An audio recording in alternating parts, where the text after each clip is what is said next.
Word problem example number 7. A laptop and a backpack together cost 25,000 pesos.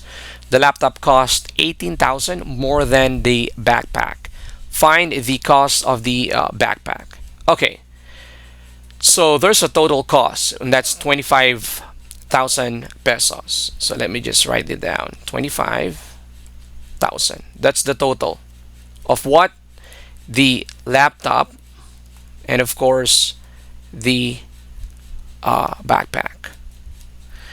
Now there's a relationship between the two. It says here that the laptop cost 18,000 more than the backpack. Now we don't know the backpack, so let's just say that the backpack is X pesos.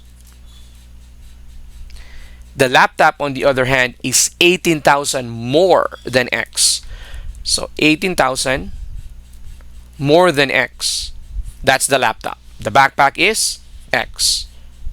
That's our equation, rather. So let's just solve this. We have 25,000 equals 18,000 plus 2x, right? X plus x is 2x. Then I will add negative 18,000 on both sides.